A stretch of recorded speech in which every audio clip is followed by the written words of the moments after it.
एक तरफ जहां खिलाड़ियों का मुद्दा फिर से कांग्रेस को तूल बनाती हुई नजर आ रही है, दूसरी तरफ कांग्रेस के ही बड़े नेता उपराष्ट्रपति का अपमान करते हुए नजर आ रहे हैं। तो उसी को लेकर हमारे साथ मौजूद है पृथला से विधायक नैनपाल रावत। सर, किस तरह आप देखते हैं कि जिस तरह उपराष्ट्रपति जी का अपमान उन्होंने किया है, किस तरह की मंशा मानते हैं? देखिए, ये कोई पहला मौका नहीं है जब कांग्रेस के लोग इस तरह की हरकतें करते हैं।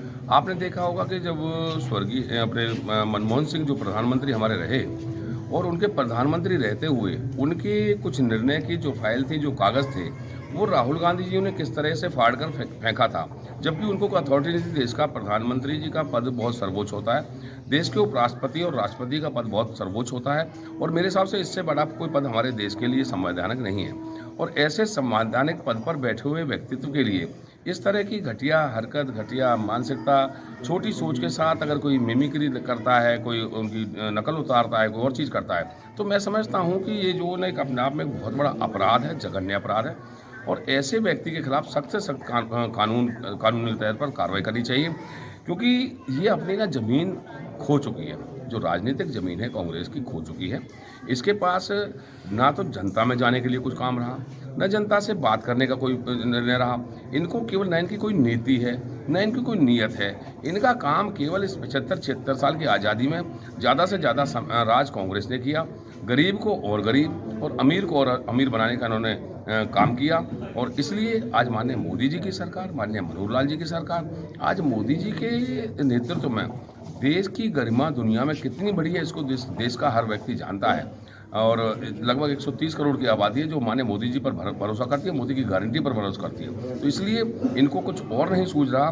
ये सारा इंडिया गठबंधन बना के और अन्य गठबंधन बना के सीटों के बंटवारे करके ये चाहती है कि किसी न किसी तरह से भारतीय जनता पार्टी और इस देश के होनहार प्रधानमंत्री को हटा दें, लेकिन वो संभव नहीं है।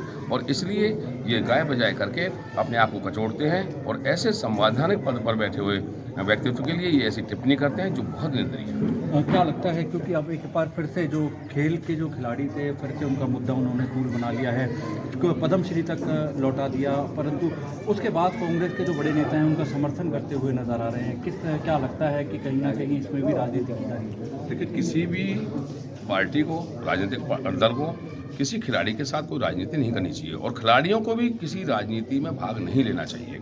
और अभी जैसे कुश्ती संघ का चुनाव हुआ, उसमें कोई अनियमितताएं पाई गई, तो हमारे खेल मंत्रालय ने उनको जो ना कैंसिल कर दिया है, रिजेक्ट कर दिया उनके जो इस चुनाव को।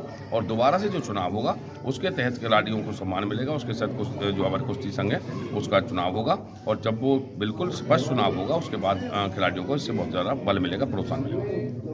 देखिए, कहीं ना कहीं कांग्रेस को एक बार फिर से विधायक नैनपाल रावत नसीहत देते हुए नजर आए और इस तरह के जो बैठे हुए संवैधानिक पद पर जो नेता हैं उनका अपमान करना एक जघन्य अपराध तक उन्होंने कहा है। और खिलाड़ियों को लेकर भी उन्होंने एक बड़ी बात कही है कि जो त्रुटियां उसमें पाई गई, जो खामियां उसमें पाई गई, उसके बाद जो नया चुनाव होगा उसमें वह खामियां दूर होंगी और फिर से जो खिलाड़ियों का सम्मान है वह उन्हें मिलेगा। कैमरामैन करतार के साथ नितिन शर्मा, इंडिया न्यूज़, पलवल।